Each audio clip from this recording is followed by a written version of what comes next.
I think the biggest thing that I found that is my weakness is that I just want to help everyone. And I think sometimes to my own detriment when it comes to family, when it comes to, our marriage, when it comes to health. Like, sometimes I feel like I'm so busy trying to help everyone that I'm not actually helping myself, and it's to my own detriment. So that's something that I definitely learned in 2022, is to have more time for me, take more breaks, rest more, make sure that I'm doing stuff for my health.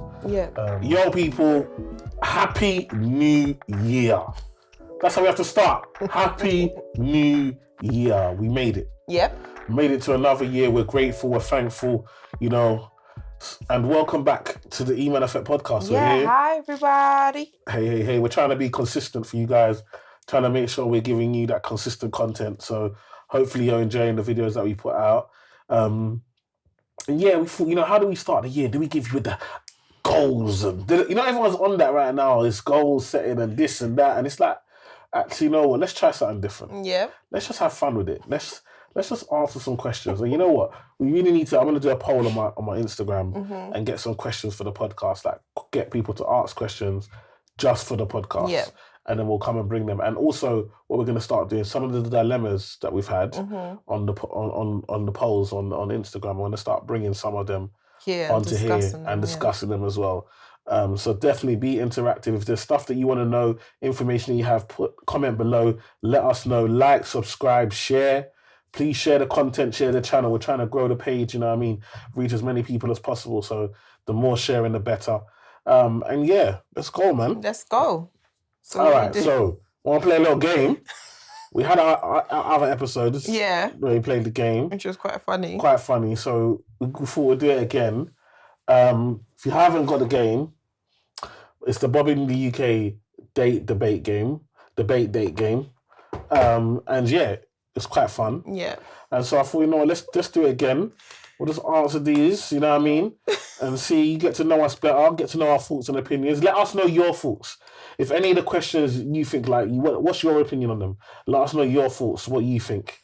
If you disagree with us, let us know. If you agree, let us know. If you feel like we missed the point, or you agree but you think there's some additional points to add to it, please let us know in the comments. Let us know your thoughts. Mimi. Who's going? Me. I'm going first. Women, ladies first, no? We're both going to answer the same question, so it's all right. Okay, cool. Just pick. I'll go with that one. Okay, what's that one? Your business advice for a Black-owned business. Come on. Do you have any business advice for a Black-owned business? One piece, just one piece of advice. Consistency, okay. Yeah. I would say that if you have a good product, as long as it's consistent, you will always have returning customers. And I think that's the one thing that has helped me when I was running my cake business, that I always made sure that whatever I gave to a customer was good and they were happy with it, and that's what made them come back to me. So that would be my one piece of advice for a Black-owned business.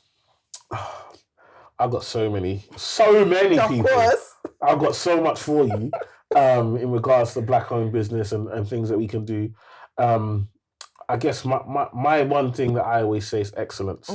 Just try and have a standard of excellence. Like, just try and do what you can do to the best of its ability. And that will definitely draw more people to you. Whether that's how you treat your staff, how you treat, if you've got a shop, how you treat your products, how you treat your suppliers, how you talk to members of your team, do you know what I mean? Everything that you do, try and do it with excellence in mind. Try and make sure that you set yourself a standard of excellence. And I think when we start to hold ourselves to these standards, it not only raises us, it means that we're better businesses. It means our competitors has to be better because we raise the standard there. And, it just shows the level that we can be at. So just try to be excellent in all that you do. Yeah, that's a good answer. Okay, cool, Mago. Let's go. What does it say? Order these by importance: your race, your gender, your sexuality, your family status. #explain why. My goodness. Oh God. You let me look at that question while you answer it. I need the questions so I can see the options. Order these by importance: your race, your gender, your sexuality, your family status. Yeah, and you guys do this in the comments. Like order it. Let us know what order you think is most important. I think for me, like when I think about who I am, I guess the first thing I think about is my race before my gender. So I guess I feel myself as a black person rather than as a black man. Do you know what I mean? So I would say my race is probably be most important. Then I would then say my gender, because that's part of who I am. What was it? Family status. And then sexuality. Then I guess I'll then go sexuality, family status. I guess when you say family status, are you talking about if they're rich or poor, or are you talking about? Do you mean do you mean your family as a whole, or do you have a family? I think it's a bit ambiguous. Yeah, I don't get a family status. The family status. So I don't really feel like, I guess sexuality is important, but why is it important? Like, is it not important?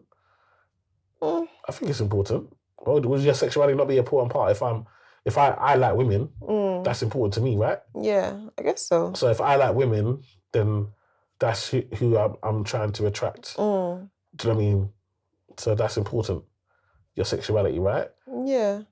You wouldn't want to be in a position where you like women and you weren't allowed to say your preference, or interact with women or whatever. That's true. Like that would be important to you. Yeah. Do you know what I mean? Because that's who you're attracted to.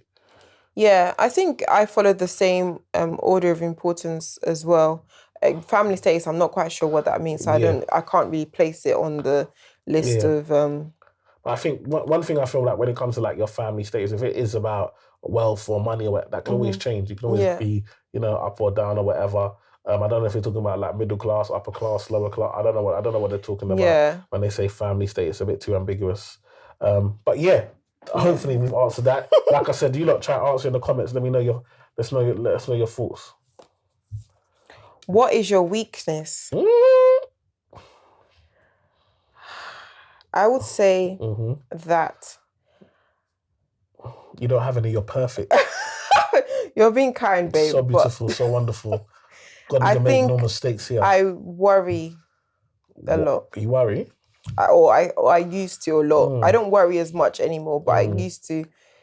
Things I couldn't control used to make me anxious and stuff. So I would say that's one thing that I'm trying to be better at, I think. But I think it makes sense coming from your upbringing and so forth. It makes sense for you to that be a natural reaction.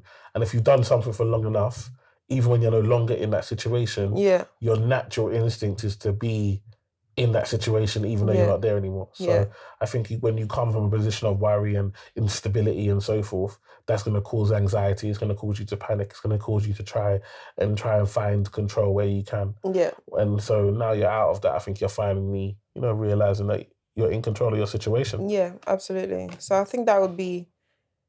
I'm sure there's others, but the first thing that comes to mind is that, because it's something I'm working on. Yeah. What's my weakness? Big Eman and that. I think the biggest thing that I found that is my weakness is that I just want to help everyone, and I think sometimes to my own detriment. When it comes to family, when it comes to our marriage, when it comes to health. Like sometimes I feel like I'm so busy trying to help everyone that I'm not actually helping myself, and it's to my own detriment. So that's something that I definitely learned in 2022. Is to have more time for me, take more breaks, rest more, make sure that I'm doing stuff for my health. Yeah. Make sure that I'm doing stuff because I can't help as many people as I want to if I'm not here. Yeah, do you absolutely. know what I mean? And I can't help them if I'm sick or unwell. Do you know what I mean? So it's important for me to take care of me as well. So that's a big learning for me. Okay, cool. It's a good one. Okay. Your turn. My turn now. Come on. So what's it saying now? What motivates you to be a better version of yourself? Come on, this fine, sexy woman next to me. First things first. First thing first, I know this is cliche, but you motivate me to be a better version of myself. Because I think if I'm a better version of myself, then I think it impacts our household, it impacts our kids, it impacts everything that we're trying to do. So first and foremost, I think I'm accountable to you. So I feel like if if we're on the same page, if we're working towards the same goal and we're pushing towards the same goal, we're always there to carry each other. Yeah. And we're always there to make sure that if the other one's feeling low or down and stuff like that, that we're there to pick each other up. So yeah, you motivate me because I want you to be proud of me in everything I do. So I feel like, what are you doing now? No, so I feel like talking, I'm just agreeing. Yeah, so yeah, I think you motivate me to, and then after Emmanuel, obviously my children, they're the ones that make me get out of bed in the morning, literally. So yeah. Yeah, I think I just think my family, kids, you know, those are big motivations. Then obviously my parents, my sisters, my extended family, you know, the in-laws. I feel just my family is just a big motivation to me. But then also like when I meet people, like it's a big motivation to me. Like I meet people outside, they just stop me, Eman, I love your videos, I love this, I love that. They always want to tell me their favorite video, and it's just like, actually, I need to keep doing this because I'm having an impact. I'm changing people's lives. When I meet a stranger for the first time and they're like, because I've been watching your videos, I've been able to buy a house. Because I've been watching your videos, I've been able to pay off debt. Because I've been watching your videos and I have an investment portfolio just off content. That shows me that I need to continue to do what I'm doing, that people are taking in my message, the way I deliver it, the way I am. And so for me, that's vital, that's really important. So yeah, that really motivates me as well. So outside of just the family and the kids, it's the impact that I'm having motivates me to carry on because I know I'm helping change lives. Nice. Okay. Go on, Mimi, come on now. I want a juicy one to make you sweat. Make me sweat. Make you sweat. Something come out there. And... I think you got your answer. How important is sex to you in a relationship? Come on! To you. We're both answering. Oh, sorry. Okay, how do I put this? It is important. It's very important. I feel like within our marriage, yes, sex is a huge part of our relationship. And I feel like understanding each other in the bedroom makes our marriage 100% better. Hallelujah. You're preaching right now. This is gospel. We obviously are coming up to 12 years of marriage and our bodies are not the same. I've had 4 children, and the fact that we understand each other helps in the bedroom 110%. And yeah, I think you speak more because you seem like you want to answer. No, not me. This is all about you. But I feel like sex, and I feel like as well, if sex is important to your partner and you're not necessarily the most sexual person, make an effort because it goes a long way. It literally goes a long way. All the man them are cooking. And I'm speaking from experience, so yeah, make an effort. Yeah, man. How important is sex to you in a relationship? To me, Emmanuel, as what? Sex is very important. I think it's very important in a relationship. I think it's one of those things that it has to be good. If we're not having good sex, then it's not going to work. Do you know what I mean? Even if a lot of other stuff work, like for me personally. So sex is really important. But I also feel like it's also important for me to make sure that you're enjoying sex as much as I am. Because I feel like you as a person, maybe you're not as sexual as me. You have to say it like that. I'm just saying it. Saying it. You're not as sexual as me. You know what I mean? So I have to understand that, and also understand that there are other ways to express love than just sex. Yeah.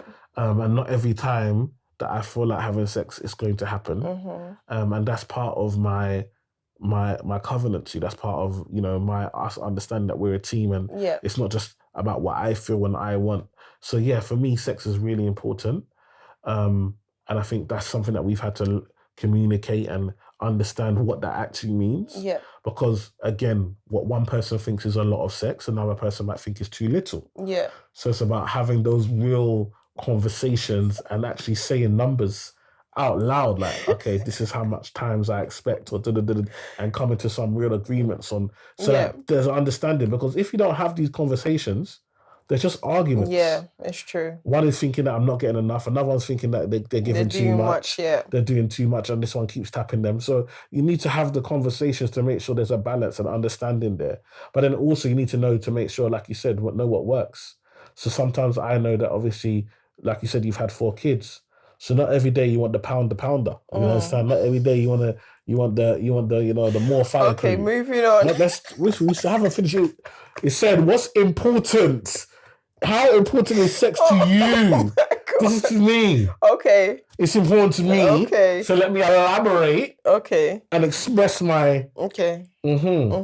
So, again, when it comes down to having sex, you have to understand that not every day she might not want the pounder every day. Things that happen in her body. You know what I mean? Sometimes you need to give it the light one. Sometimes you need to give it the quick one as well. You know what I mean? Sometimes, not every day you want to go 1 hour, 2 hour sessions. You know what I mean? Everybody's sweating, everyone's breathing and panting. You're taking water breaks. It's not every day that you need to give that one. Do you understand what I'm trying to say?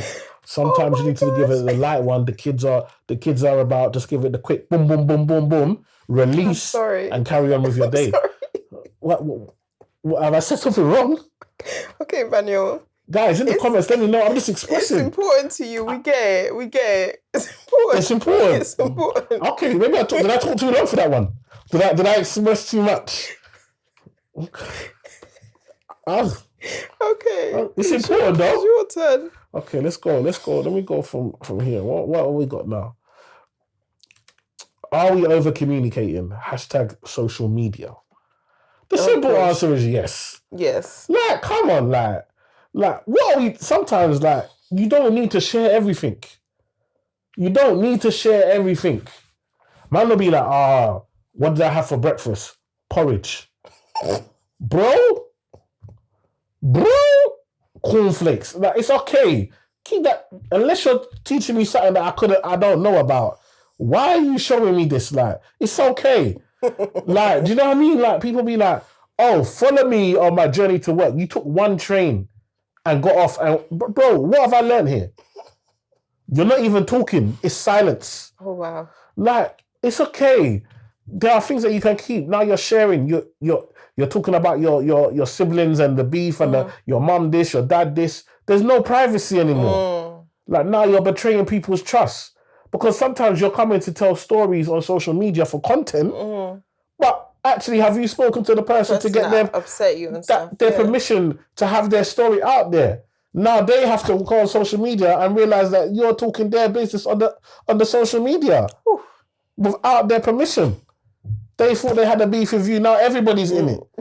Now everybody from anywhere is commenting, "Oh, your waist, man," or this and that. Lord. Now you feel hurt. You feel betrayed.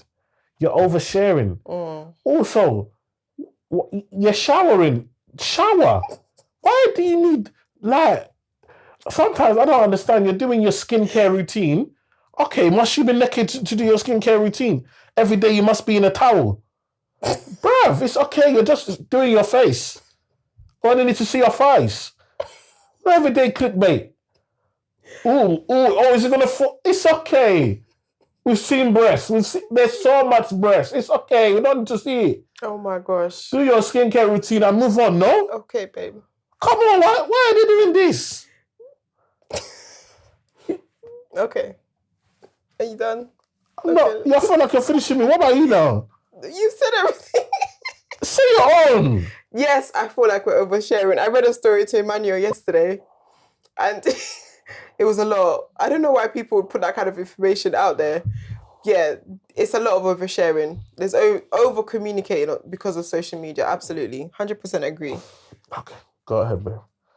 Oh my gosh, we're running out of cards. It's okay. When are you the happiest? Man, I'm never happy. When are you the happiest? Can you imagine? I can't believe you just said that. I said it on the camera. It's going to be on the internet. When am I the happiest?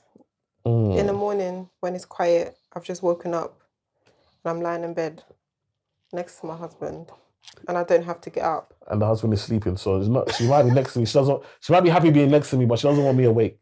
So just understand, her favorite time when she's the most happy is when she is. I didn't say when you're sleeping. You're the one that put it in there. When she has woken up, because I wake up, you're already up.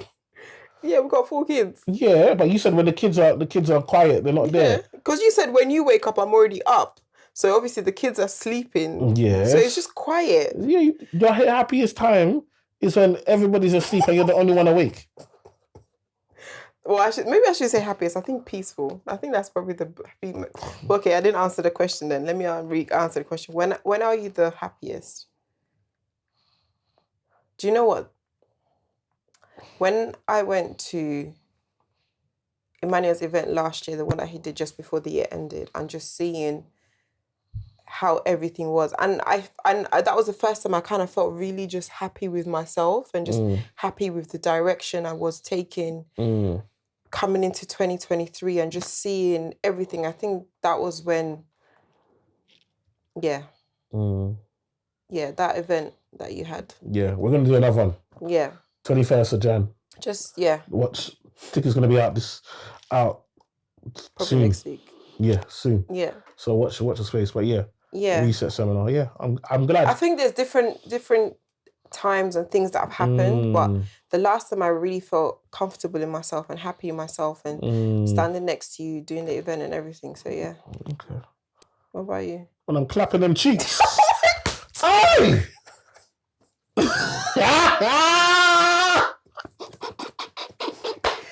Oh my God. Emmanuel. No, Emmanuel. Obviously, we're family. We're family with my kids. When we're playing with the kids. Oh my God. I can't believe you just said that. So yeah, let's just...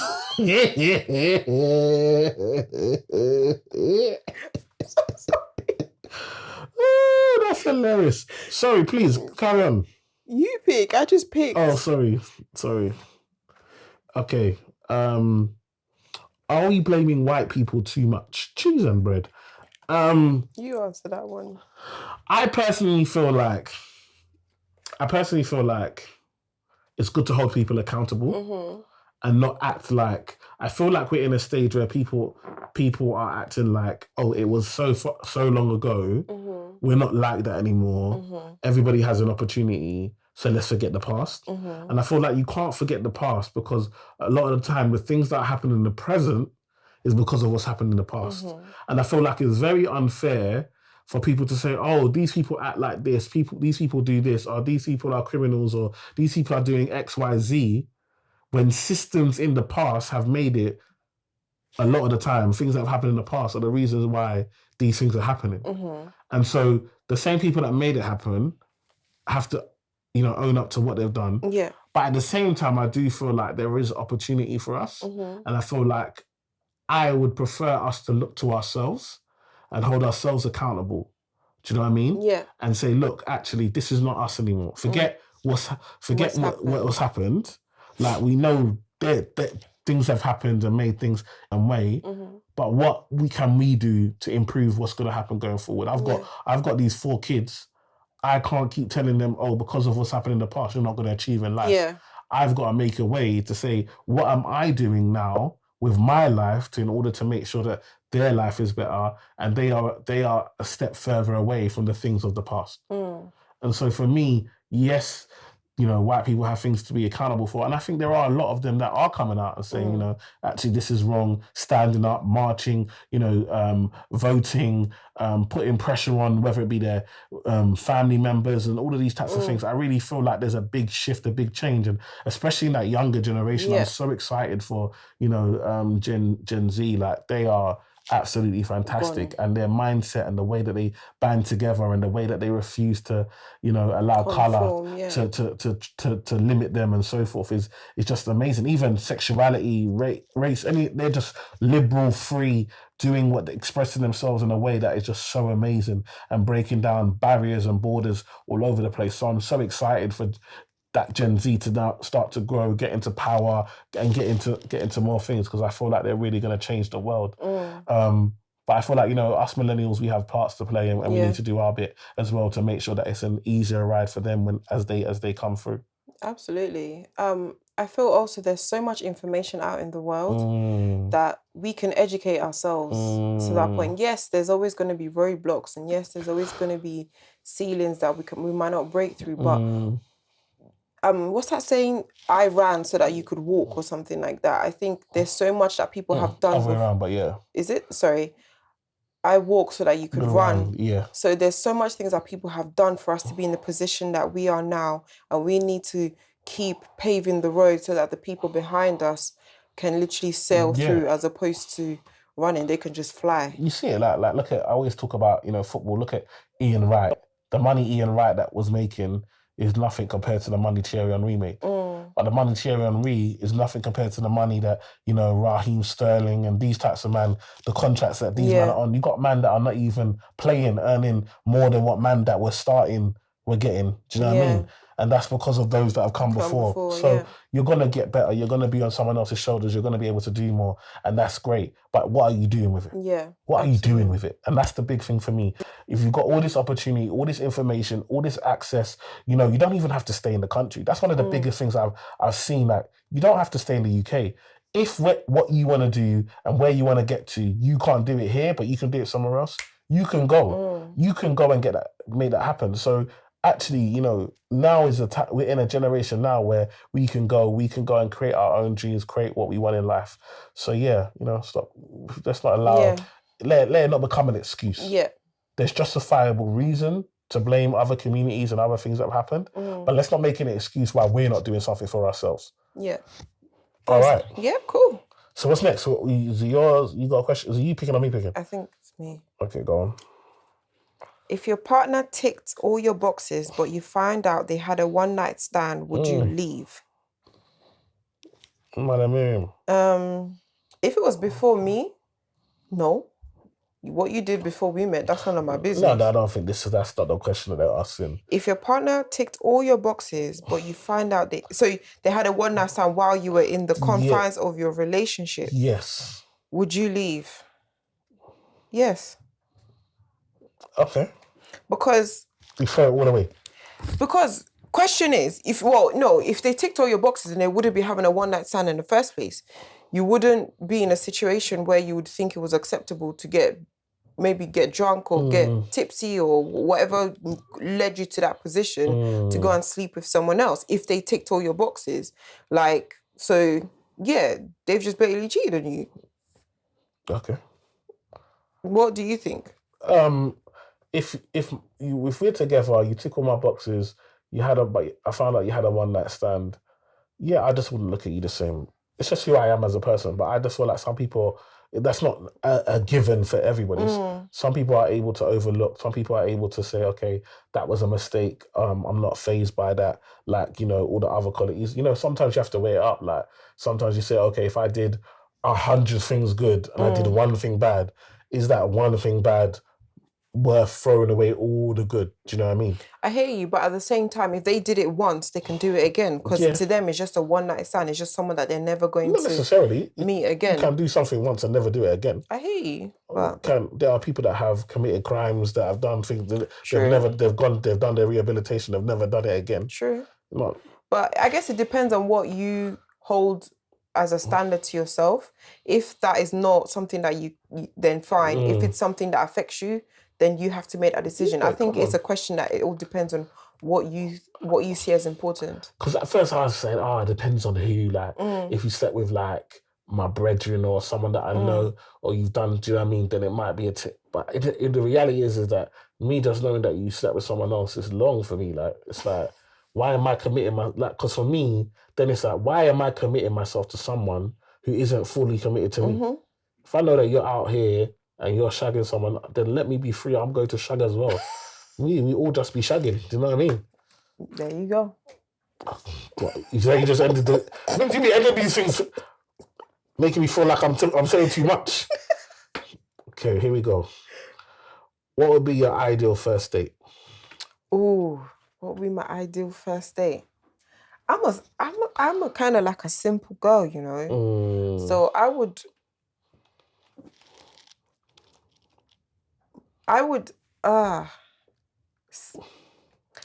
just like dinner, somewhere nice that we could talk, not like one of these bougie places that you can't eat the food. I would want to eat what's in front of me. So I wouldn't mind a restaurant, but just something that I know that if I look at the menu, I understand what they're saying and I can eat the food. And then maybe for a first date, maybe a bar or a club, not a club, sorry, like a bar, somewhere we can sit down, chill, one of these. Yeah, I don't know, something like that, I think. Okay. What about you? I think I'd like to do an activity. So I'd probably like to start off with something like a bowling, like activity, a bit fun, a bit of competition, get to understand each other, a little banter, you know, obviously while I'm beating you, because that's what's gonna happen. And then yeah, so just that kind of, do you know what I mean, that type of stuff. Then definitely like, I'd like to go somewhere nice, have a nice have a nice meal somewhere, and then finish it off, like you said, like a nice bar, or like a high class, like a members club, maybe not even a bar, maybe like a members club where there's like a exclusive DJ or whatever, or live band or someone playing, you know, good environment, and we can sit down and just talk and, you know, order some more drinks and, you know, talk more and get to know each other more. Our first day, what did you do? We went cinema, right? Yeah, we went to cinema.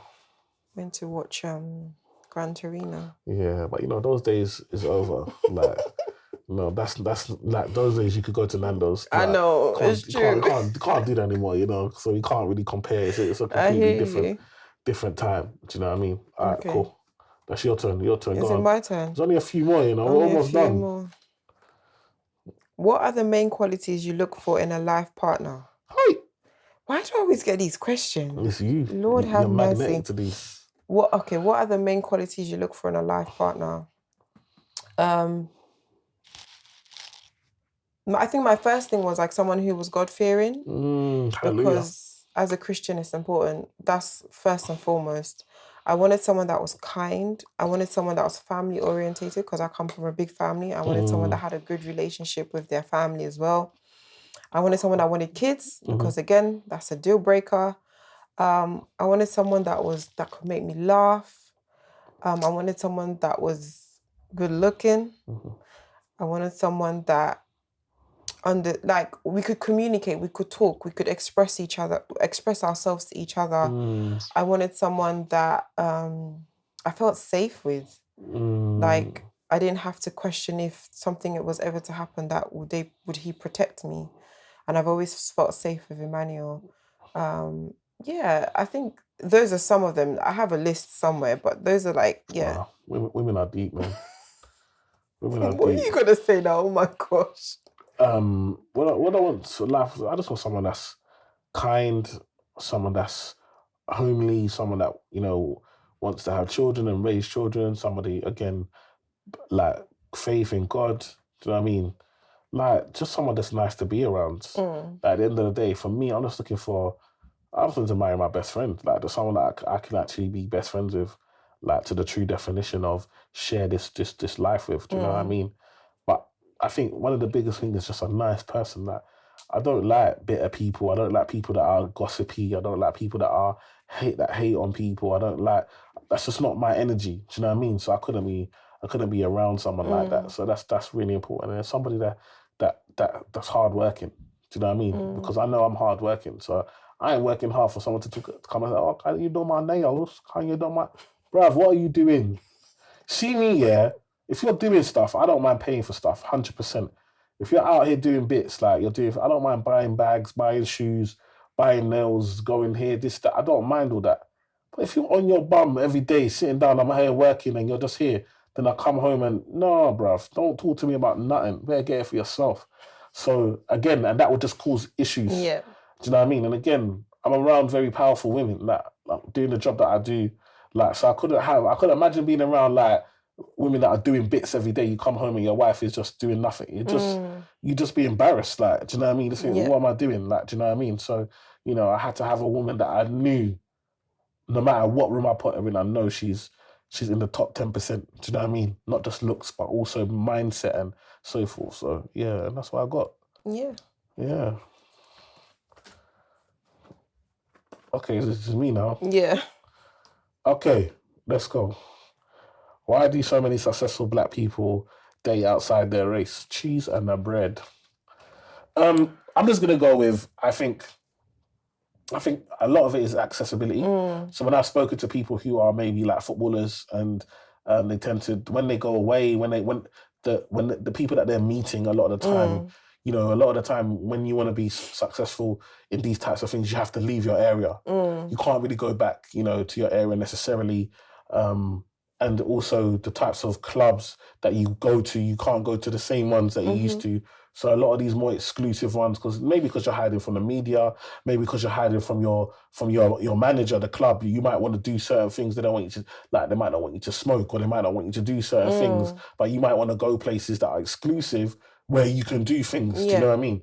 And so when you go to these types of exclusive places, a lot of the time the people in these environments are tend to be white. So that can be a lot of the time where it is actually getting access to it. And I think, you know, when I speak to a lot of guys that maybe are married to black guys that are married to white women, a lot of the time it's not a case, they still find black women attractive and so forth. I think there was a time where it was like, oh yeah, you know, black women are this or black women are that, or they're not as attractive, or they're a bit harsh, or they're a bit rude, but I don't think that's the case a lot of the time now. I think a lot of the time it's just about this is my environment, here's my environment, and I fell in love with this person. Yeah.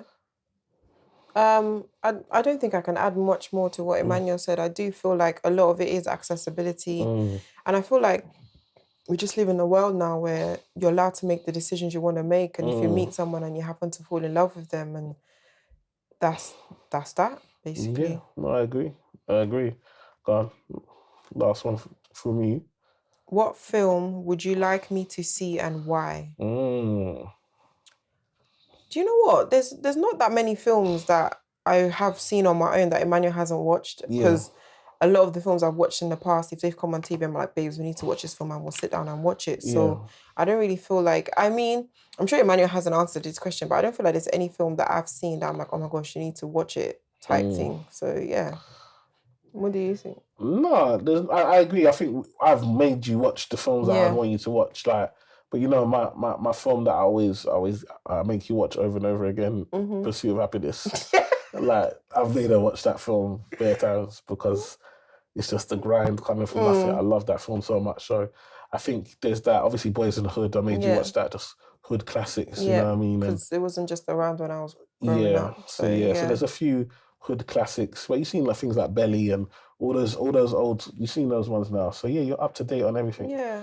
I think what was the film that we watched the other day with Matthew McConaughey, A Time to Kill or something, with Samuel L. Jackson. I think that one, you hadn't seen that one, but yeah, that was it. Yeah. I think we're quite cool, yeah. Last one, people. So would you stay with your partner just for the children? People then. Can't talk to me. Would you stay with just for the children?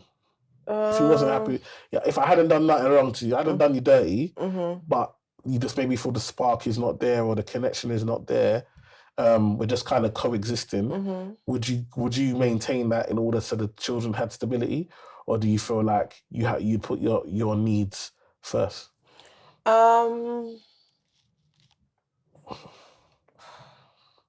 From stuff I've read and stuff like that, I think if we're just coexisting and we're both happy, there's no toxicity in the relationship, we're not at each other's throats and everything like that, we're just coasting. Because I've seen you can definitely see, and I know there's probably studies about it and stuff like that, but you can clearly see kids who've come from like divorced families and children who have stayed. Not necessarily, but I think it just depends on the nature of our relationship to how that reacts on the kids, because kids can pick up a lot of things as well. So if it's affecting them negatively for us to be together, then why would I do that? Because down the line, it will cause more issues for them. So then I would walk away. But if it's just a normal happy house, then maybe the spark is gone, but we still love each other and stuff like that, then yeah. Yeah, I think to a certain degree I agree in regards to staying, but I think obviously I'm a man. I feel like if the spark has gone, and then I'm no longer attracted to you on a sexual level, I think that would probably lead to me doing something. Yeah, but then if that happens, then we know that it's just... No, but what I'm saying is I wouldn't want that to happen, so I'd probably leave to avoid that happening. If I felt like, I don't see you in that way, I don't feel that connection to you, and we've tried. Because I feel like sparks can come and go, things can come and, whatever, but I feel like it's about working on it. But I feel like if we've worked on it, we've gone to counselling, we've worked on it, we tried, and it's just like we're in different places. We're not arguing or shouting or whatever, or being rude to one another, but we're just not getting along in regards to beyond the friendship. I think I could stay your friend and we could do this for a period of time, especially if the kids are really young. Yeah. But I think the kids are older. Yeah. Then they're gonna go and live their life. We can't waste years. Yeah, no, that's why I said I feel like it depends on at what point in time. Like, because at the end of the day, it would hurt more if something was to happen and then you'd be like, oh, but we're just together because of the kids. I'll be like, but that's just hurt. And now the kids are going to pick up on the hurt. So sometimes it is better to just be like, yeah, we're still good friends. We can co-parent. There's no hurt on either side. Let's just walk away while we're still amicable and just be the best co-parents for our kids. Yeah. I love that, and I think that's a great way to finish. So people, it's been the Eman Effect podcast. Happy New Year again. Like, make it count, make each day count, focus on what you're trying to achieve, keep going for it. Hope you enjoyed this kind of light way to get to know us a bit better, hear our thoughts and so forth. Like I said, any questions, any things that you want to send to us, any things you want us to do. Also, anyone you want us to bring on the pod and interview, let us know. We're going to arrange that as well. So yeah, just let us know and we'll get it done. But other than that, until next time, I've been Emmanuel. Miriam. And we'll see you on the next episode of the Eman Effect podcast. Please like, share, subscribe, help us grow. We appreciate your support. Comment below, and we'll catch up soon. Yeah.